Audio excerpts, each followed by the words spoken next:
All right, so with that, that's the end of our formal part of our presentation. I'd love to turn it over now to you, Alan, to answer some of these questions. Are you ready?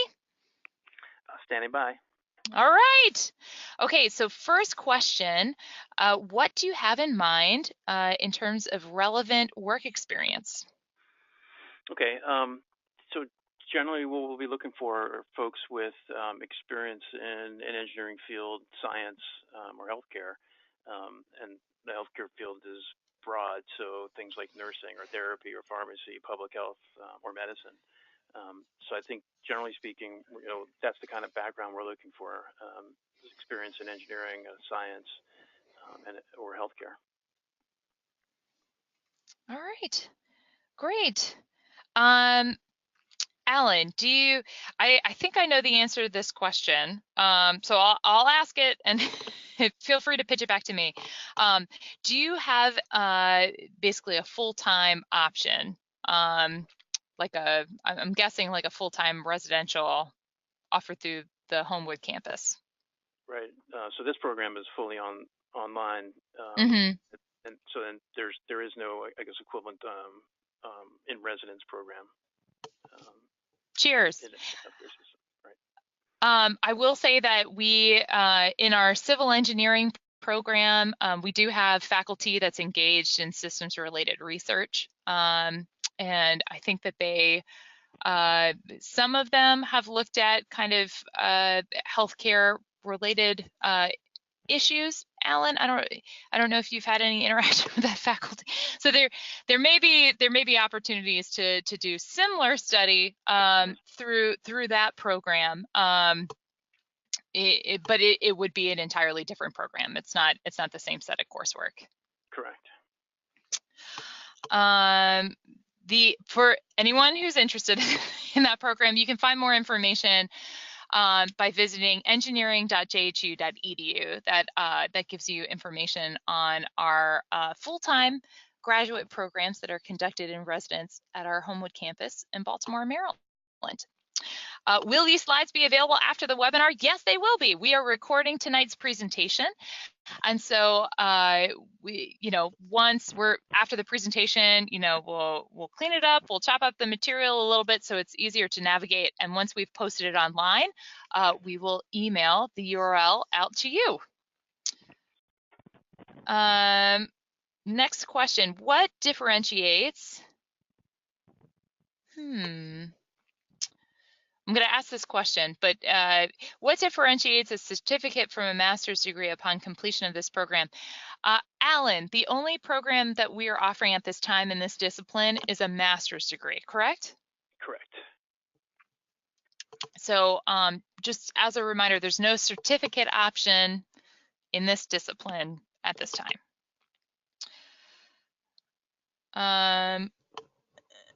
Oh, can master's projects be completed with a company project? So generally, the answer would be yes. The actual specifics, sometimes they're intellectual property kinds of things that need to be worked out. But I don't see why that's generally not something that we could talk about. It's always really great when the projects you take on have practical meaning to what you're interested in. So it's definitely something we talk about as you move into that phase of the program. All right, wonderful. If accepted, can you defer enrollment? Alan, I can answer this question if you'd like. Go for it. Okay, so if you're accepted, typically you remain in active student status for up to 3 semesters before you're marked inactive. If that happens, you'll need to resubmit an online application to be basically reacted in our system. We would encourage you, though, if you are, just apply right before you are interested in starting. But we'll be flexible, but that's typically the timeline. You typically remain active for 3 semesters we would encourage you to select the semester that you're most interested in enrolling in when you apply.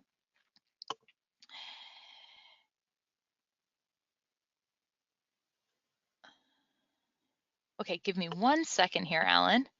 Okay.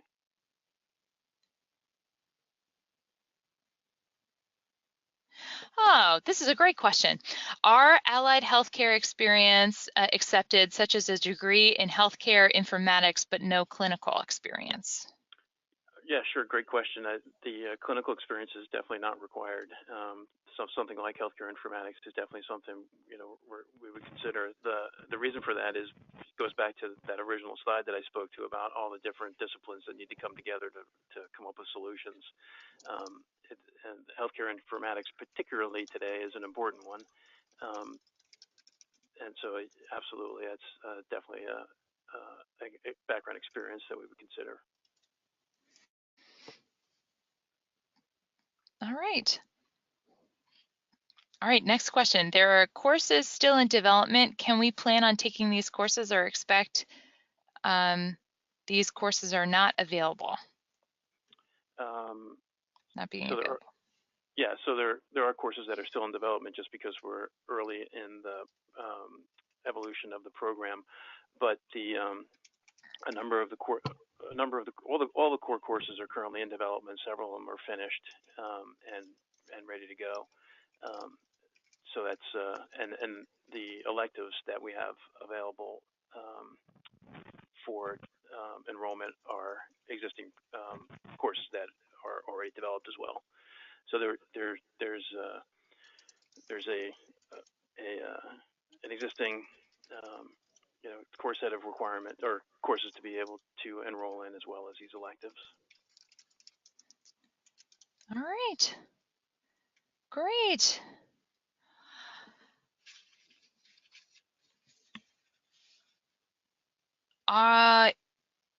Oh, great. This is a wonderful question. Are there collaborations with Johns Hopkins Hospital or any plans to collaborate? Yep. I probably should have highlighted that earlier. We have a great deal of collaboration with across APL and Bloomberg School of Public Health and Hopkins Medicine, and there's helping shape the content. I think an intriguing thing to think about with this program is when you get to the phase when you're working on your capstone, we'll look across the university to tap into mentors to guide you through the evolution of your project, and those mentors could come from School of Medicine, School of Nursing, Bloomberg School of Public Health, the university itself, APL, and so we're going to tap into as many diverse set of resources as we can to enrich the expertise you're bringing to bear on your capstone project. I would also, and I'll just add that again, that they're influencing the content of the courses, and throughout your courses when you have various projects that you have to tackle, those are other instances when you will afford the opportunity to reach out to expertise across the enterprise. All right. Wonderful. We have a couple of minutes still here if anybody has some additional questions for Alan or myself. While we're waiting for people to kind of type in their remaining questions, Alan, would you like to talk a little bit about what online learning looks like with us? Maybe how much time people should spend on their classes per week and how they can interact with their classmates and their faculty? Right. So all the courses are offered through the Blackboard application, so browser-based application that you can access from a desktop computer, laptop, or mobile device, which I found to be immensely useful because of just how mobile we are today. Being able to access content anywhere at any time is so helpful. So that Blackboard application would be the primary means by which you'll gain access to the various lectures, the quizzes, the project materials. There are sort of chat rooms and and collaboration rooms that you can utilize to interact with your classmates and your instructors. So it's a really nice and easy, accessible mechanism for working your way through each of the courses. All right. And I apologize, I was scanning back through the questions. Alan, did you mention the recorded lectures and how they're recorded in short chunks? Right. The lectures are divided up into various modules, and it depends on the particular topic that an instructor is discussing in terms of the duration of those individual lectures. Some of them are 5 to 8 minutes long. Some of them might be a little bit longer. Some of them be a little bit shorter. But the material is sort of encapsulated into these bite-sized chunks that I think will facilitate absorbing the information and sort of getting your head around it in very consumable bite-sized chunks. It makes the content, I think, easier to absorb, and I think it actually helps sort of things to move along at a really nice tempo. I think it's a really great way to learn. And about how many hours per week would you recommend a student spend on their coursework? Yeah, so that's a tough question because I think everybody's learning style is different. I tend to operate at a much slower pace when it comes to these things. So I think it's really just it's very individually dependent.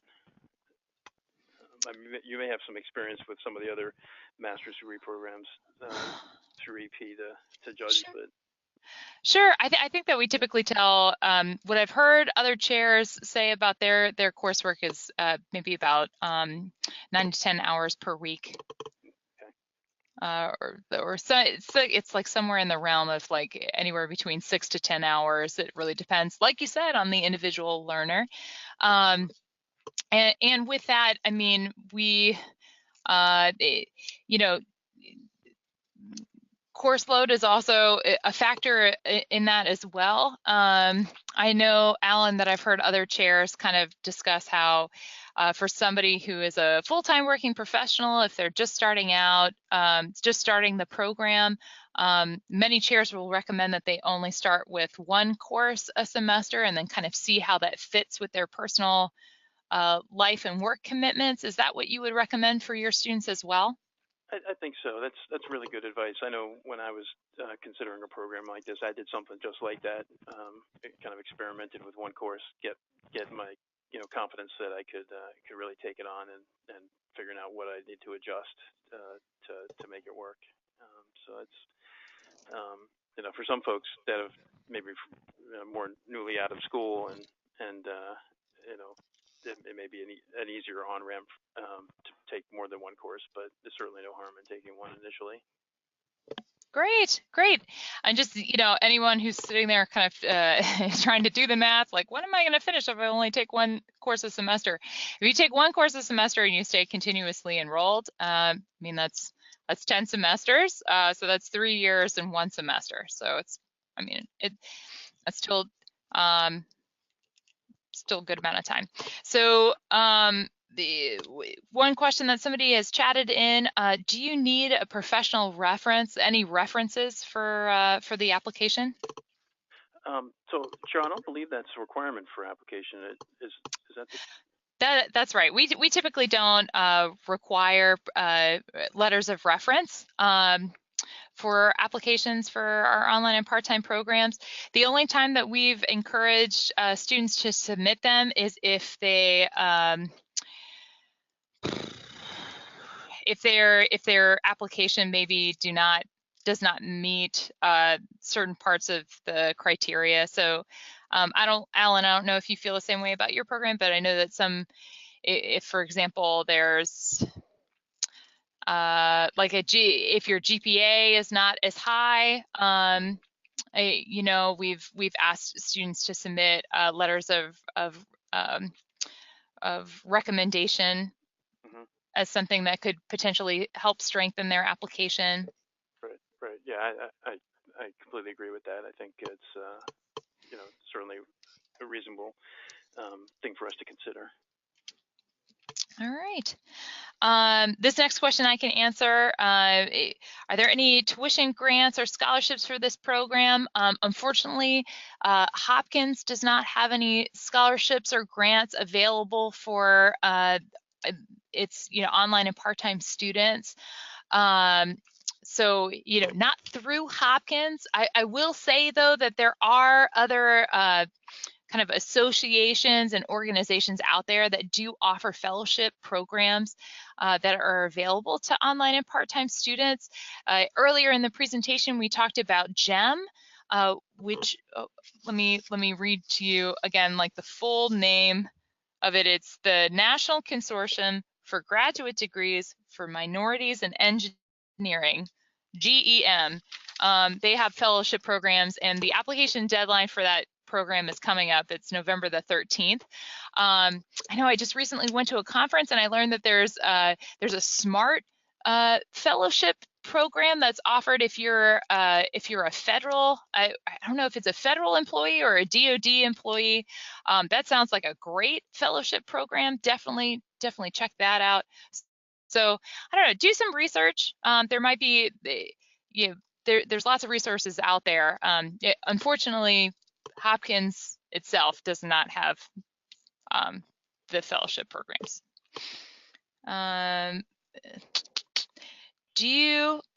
This is a great question. I'm going to rephrase it. Do you encourage students to reach out to their faculty to express interest? I think that this attendee is discussing interest in applying. But can we use this question as maybe an opportunity to talk about how students can talk, kind of keep in touch and communicate with their faculty members? You mean during the course of the program?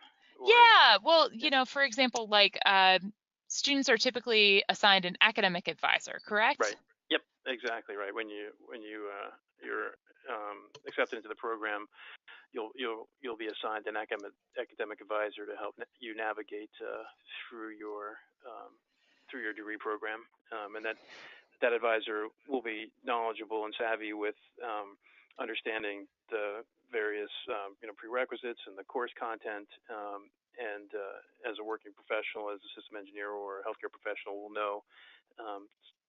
We'll spend time talking to you about your interests and help you select electives to help enhance your program. Yeah, wonderful. And that academic advisor is a faculty member, Right. just to highlight there. And what other instances in the class? In online classes, faculty typically hold weekly synchronous office hours, right? So once a Yep. week. Right. Yep. That'll be built into each course, so you have an opportunity to interact with them, um, weekly or as necessary. Yeah. Right. Mm-hmm. So that's a wonderful opportunity. Our online courses are asynchronous, so typically you do not have to sign in at any particular time. Just complete assignments by their deadlines. But if you are kind of struggling with a topic or if you have questions, this is a great opportunity once a week if you are interested to connect with your instructor in real time, so synchronously. So those are those office hours that are available to students. Let's see. Oh, are there interactions with teachers like webcam, email, or chat? I think it's all those options are available. Mm-hmm. So yes, and I mean typically. So typically these office hours they're conducted via what are instructors using these days? Is it Zoom? Zoom is typically used. Yeah. So that is like a web conferencing software that does have like webcam capabilities built into it. Right. Will there be any hands-on training, especially in the elective courses? So hands-on training, so it's all online. So you'll definitely get practical experience, you know, through developing various solutions. But the online nature of it means any sort of physical sort of hands-on training isn't woven in. No. Great. So there's a greater emphasis on case studies, but Yep. there's not necessarily any experience, kind of like lab work. Right. There's no lab work. It's conceivable for things like your capstone project might entail actually something that you might choose something that might you might have to develop a physical model of something, but that's really case dependent. I think that and if that's something that's of interest, it's definitely something worth talking to the academic advisor about. All right.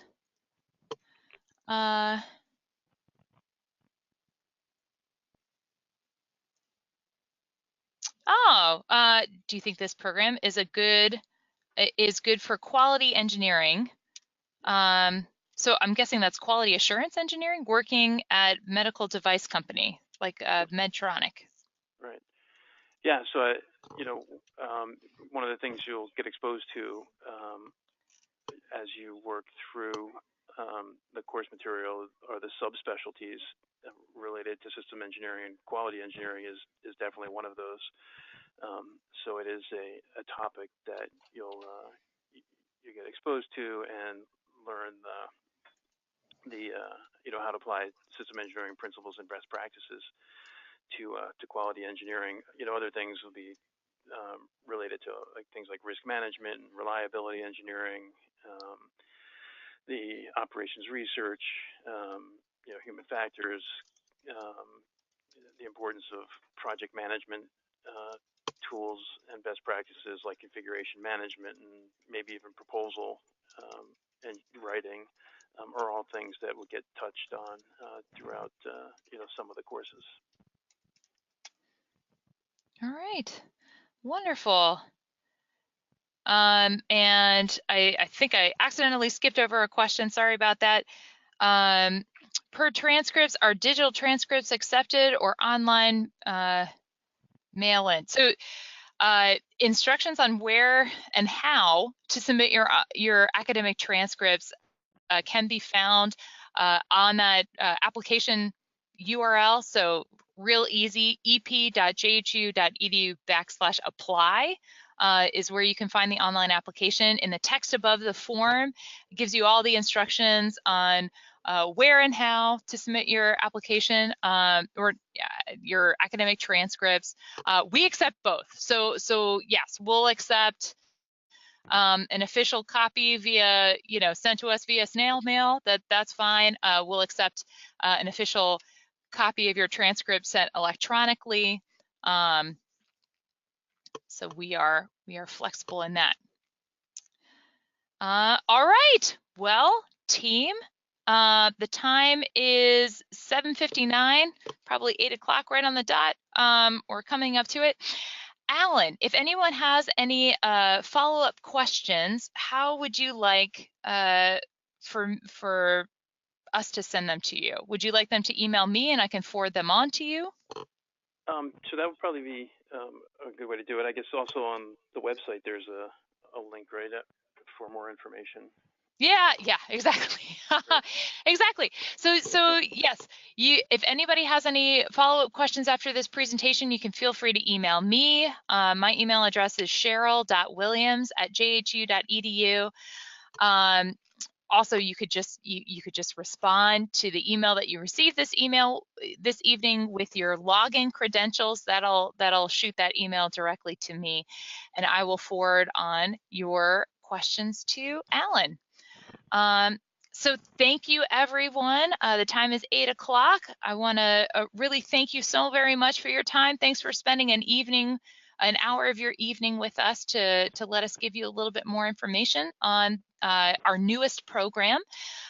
Alan, thank you so very much for your time this evening and for answering everyone's questions. No, it's great. We're excited about starting the program, and we hope to see many of you enrolled. Thanks, Cheryl, for organizing tonight's info session. All right, it's my pleasure. All right, everyone, have a pleasant evening and please stay in touch.